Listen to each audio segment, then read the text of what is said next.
Hola, te saludo nuevamente en el nombre del Señor. Gracia y paz. Espero que este tema de la preexistencia de Dios, de conocerlo un poquito más allá, te haya hecho sentido como parte de un Dios creador, como parte de estar y ser uno con el Padre. Bueno, hay un tema que ahí quedó quizás para no profundizar y no hacer tan largo el tema acerca del ángel de Jehová. ¿Ya?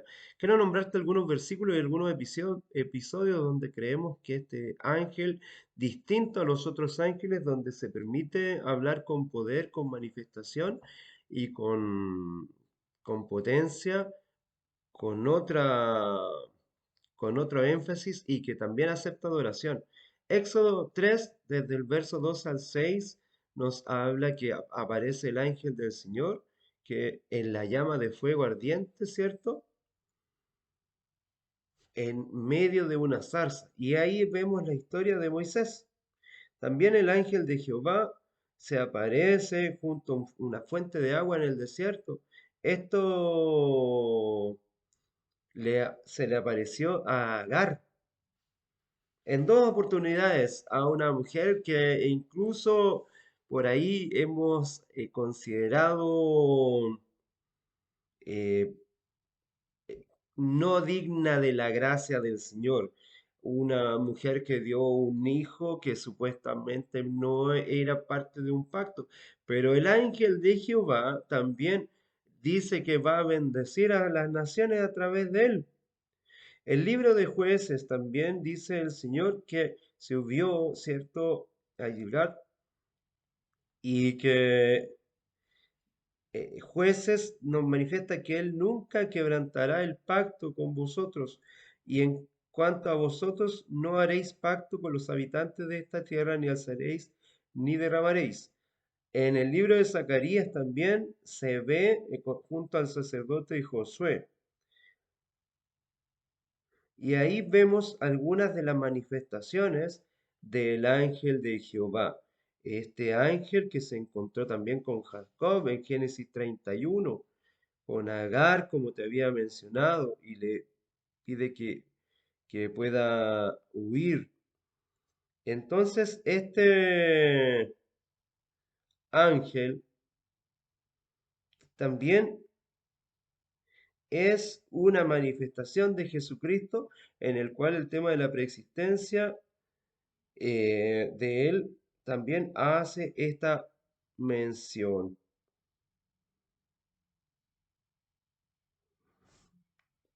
Hoy día entraremos a otro mensaje, a otro de los temas que también nos sugiere acerca de quién es Jesús. Y como ya hablamos de la preexistencia, hoy día hablaremos de la encarnación de Jesús. Y nuestro texto base se encuentra en Isaías 7:14. Por tanto, el Señor mismo os hará señal. He aquí que la Virgen concebirá y dará a luz a un hijo y llamará su nombre Emanuel. Mira, esto lo dijo Isaías en el capítulo 7, versículo 14. ¿No es maravilloso ni no es extraordinario que tantos años antes el profeta Isaías hubiese hecho esta aseveración? ¿No te parece extraordinario? Así que te invito, antes de que podamos tomar esta reflexión, que podamos orar y pedirle al Señor que nos dirija a través de su palabra. Te invito a que podamos orar. Querido Padre Celestial, te pedimos que nuevamente te quedes con nosotros para conocer otro de los aspectos importantes tuyos, Señor. Ya revisamos el tema de tu preexistencia, así como tú hablaste directamente que antes que Abraham tú eras, antes que Moisés, que te manifestaste a través de un enviado de Dios como un ángel, te mostraste para reflejarte en los seres humanos, aceptaste la adoración, hablaste con verdad, hablaste con poder, pero también te encarnaste, Señor. Y esto es lo que hoy día queremos conocer y revisar. Señor, ayúdanos a poder entender esta reflexión, amplía nuestra sabiduría, nuestra mente, y que más allá del conocimiento que podamos tener, sea la experiencia y el vínculo que podamos establecer contigo, Señor. Todo lo pedimos en los méritos de Cristo Jesús. Amén. Amén. Bueno, entonces te invito a que podamos mirar acerca de este punto.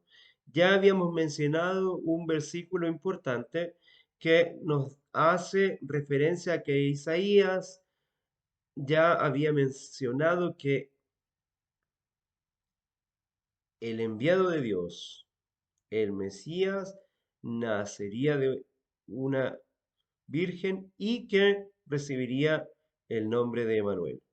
Es maravilloso. En Jesús, como Dios tomó su naturaleza humana, lo que lo capacitó a recibir, cierto, este castigo que todos, que tanto tú como yo merecíamos por nuestra revelación en el pecado. Al asumir la humanidad, Jesús añadió así una nueva naturaleza, sin sustraer nada de su naturaleza divina en él. Habitaba corporalmente como toda la plenitud de la divinidad, como nos dice Colosenses 2:9. Eh, por eso que es maravilloso en ese sentido. Dios, un Dios que se hizo carne. Dios siempre buscó estar junto al ser humano, pero a través del pecado, ¿qué es el pecado? Es la separación tuya y mía de Dios. Por eso, al introducirse el pecado, ya Dios no podía manifestarse ni podía estar estrechamente vinculado a nosotros y tuvo que utilizar a hombres, a seres humanos imperfectos para hablarnos a través de ellos y entregarnos un mensaje de salvación. Pero el verdadero mensaje y la verdadera revelación se manifiesta en su Hijo Jesucristo. Dios siempre intentó buscarnos. Desde Génesis 3:8 es que el Señor está en este continuo deseo de buscarnos. Eh, Dios ordenó la construcción de un tabernáculo, un santuario en el desierto que se pudiera mover. Esto lo expresa Éxodo 25:8 y dice, y harán un santuario para mí y yo moraré en medio de ellos. O sea, Dios siempre ha querido estar en medio de nosotros, ha querido tabernaculizar en medio de nosotros. Fueron estas palabras divinas a Moisés. Cada pieza de los muebles, sacerdotes, fiestas, rituales, sacrificios, todo esto apuntaba a aquel que algún día vendría y que ya vino, que es Jesucristo, el Cordero de Dios, el que quita el pecado del mundo, como dice Juan 1:29. A lo largo del Antiguo Testamento fueron hechas varias promesas acerca de este día maravilloso en el cual se manifestaría la presencia de Dios entre su pueblo. Esto lo expresa Zacarías 2:10. Dice, exulta y alégrate, hija de Sión, porque he aquí que vengo y moraré en medio de ti, dice el Señor. También Ezequiel lo manifiesta, dice, mi morada estará con ellos y yo seré su Dios y ellos serán mi pueblo. Ezequiel 37:27. Y también en Malaquías dice, y el Señor, a quien ustedes están buscando, llegará de repente a su templo y está llegando el mensajero que ustedes esperan, el que va a traer la alianza que haré con ustedes. Siempre el Señor buscó este deseo de estar con nosotros. ¿Y esto cómo iba a suceder? Isaías lo profetiza, ¿cierto? Porque un niño nos ha nacido, un hijo se nos dio y el principado está sobre sus hombros y se le llamará su nombre maravilloso, consejero, Dios fuerte, Padre de la eternidad, príncipe de paz. Esto lo dice Isaías 9:6. Pero mira qué interesante lo que dice Isaías. Dice,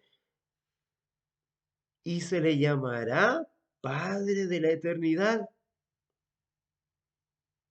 Además de los atributos que también ya se le nombrará, se le nombra de maravilloso, consejero, Dios fuerte. pero también se le llama Padre de la eternidad, Príncipe de la paz. Jeremías también lo declara y dice, días vendrán, declara el Señor, en que levantaré para David un renuevo justo, un rey que reinará con sabiduría y hará lo que es justo y seguro en la tierra. En sus días Judá será salvada, Israel vivirá con seguridad y este es el nombre en el cual será llamado. El Señor es nuestra justicia. Daniel también vio en visión a aquel que venía en las nubes del cielo como el Hijo del Hombre, como el Hijo del Hombre. Y fue dado el dominio y el honor, también nos dice Daniel, y el reino para todos los pueblos, naciones, lenguas, los servieran su dominio en el dominio eterno que no pasará y su reino tal que no será destruido. En el Nuevo Testamento lo que señala Daniel, a Jesús se le llama el Hijo del Hombre, nada menos que 88 veces. Jesús se le llama el Hijo del Hombre 88 veces. Lo mismo que dijo Daniel. ¿Coincidencia? Yo no lo creo. Miqueas profetizando acerca de esto, lo mencionamos en la reflexión anterior, dice dónde nacerá. Belén Efrata. Zacarías, por otra parte, también dice que iba a llegar en el día en que el Espíritu Santo sería derramado sobre el pueblo hebreo, pero sobre la casa de David y sobre los habitantes de Jerusalén derramaré el Espíritu de gracia y de súplicas, y mirarán a mí a quienes traspasaron y llorarán sobre él como quien lloraba por el Hijo unigénito y lloraban amargamente por él como se llora amargamente por el primogénito. Zacarías 12:10. Y así la escritura nos va manifestando a través de la revelación del Nuevo Testamento cómo todas estas profecías se cumplen con la llegada de Jesucristo. Y estas también se van presentando y se van explicando. Nacido de mujer, como dice que se pondrá una enemistad entre tú y la mujer, entre tu descendencia y la descendencia de ella. Tú le herirás en el talón, pero él te aplastará la cabeza. Génesis 3:15. Nacido de mujer. Fue en la cruz que Cristo se libró del poder de los gobiernos y de las autoridades espirituales. Él humilló esos poderes públicamente, llevándolos prisioneros a su desfile de gloria.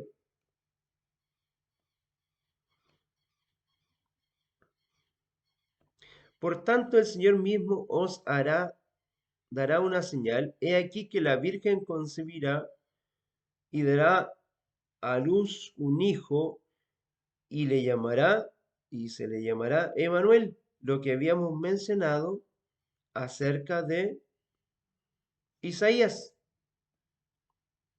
El nacimiento virginal por el cual Dios proveería al Mesías inmaculado, incontaminado por el pecado de Adán, el Nuevo Testamento confirma cómo fue el cumplimiento de esta maravillosa promesa.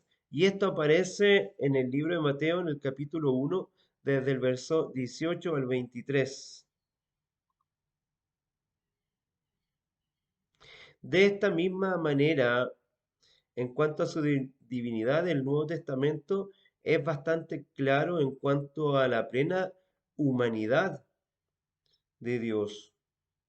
Que dice, venido sin embargo la plenitud del tiempo, Dios envió a su Hijo, nacido de mujer, nacido bajo la ley, para rescatar a los que estaban bajo la ley, a fin que recibieran la adopción de hijos. Gálatas 4, el verso 4 y 5. El cuerpo humano de Jesús experimentó crecimiento, como dice Lucas 2, desde el 40 al 52, y así como situaciones físicas, por ejemplo, el hambre, Mateo 4:2, el cansancio, Juan capítulo 4, versículo 6, e incluso la muerte, Lucas 23, 46. E incluso el dolor, el sufrimiento, el padecimiento. Y el versículo más corto de la Biblia, Jesús lloró. También manifestó la pena, la tristeza. Incluso después de la resurrección y su ascenso a la gloria, Jesús sigue teniendo un cuerpo físico. Él se aseguró de que todos sus discípulos entendieran eso. Mirad mis manos y mis pies, que soy yo el mismo, ¿cierto? Y que mostró sus heridas, porque aún mi espíritu no tiene carne ni huesos, como veis que tengo. En su humanidad solo hay un aspecto en el que Cristo es diferente a nosotros. Él no cometió ningún pecado, ningún engaño, ninguna transgresión, ni tampoco fue encontrado en su boca. Estos motivos de la reencarnación de Jesús, de encarnarse, fue para que nosotros pudiésemos ser salvos. Él era el único mediador entre Dios y los hombres. Él era el sacrificio sustitutivo, como dice Hebreos 2 en el verso 16 y 17. Pues evidentemente no socorre a ángeles, sino que socorre a la descendencia de Abraham, el único mediador, porque hay un solo mediador y un solo Señor, quien es Dios, Jesucristo. Primera de Mateo 2:5. También para cumplir el propósito original del hombre y dominar la creación. Ahora aún no vemos todas las cosas a él sujetas. Hebreos 2:8. Para ser nuestro ejemplo y estándar de vida, para ser transformado a su imagen conforme a su imagen de su Hijo. También de esos motivos nosotros podemos tomar. Así es que estos son algunos de los puntos que también porque el Señor se hizo uno con nosotros, para mostrar la demostración de nuestro cuerpo redimido. Él manifestó las primicias, 1 Corintios 15:23, en la resurrección de los muertos que resucitaron con Cristo. Así como en 1 Corintios 15:49 dice, así como trajimos la imagen de lo que es terreno, también traer la imagen del celestial, para compadecerse como sumo sacerdote. Hebreos 2:18 dice, en lo que él mismo sufrió habiendo sido tentado, es poderoso para socorrer a los que son tentados. Jesucristo es plenamente humano y plenamente divino. Jesucristo pudo presentarse ante nosotros y se encarnó.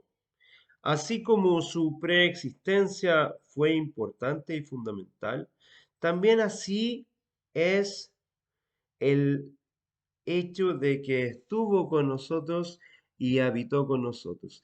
Quizás ese es el punto que más conocemos, pero quizás es el más interesante y el más discutible. Quiero dejarte con esta reflexión y que puedas tener la oportunidad de conocer un poco más a Jesucristo a través de los pasajes que aquí mencionamos, para que tú mismo vayas haciéndote tu propio concepto, tu propia idea y tu propia imagen, pero por sobre todo la invitación es que tú tengas tu propia experiencia con Jesucristo. Que el Señor te bendiga grandemente. Gracias y paz.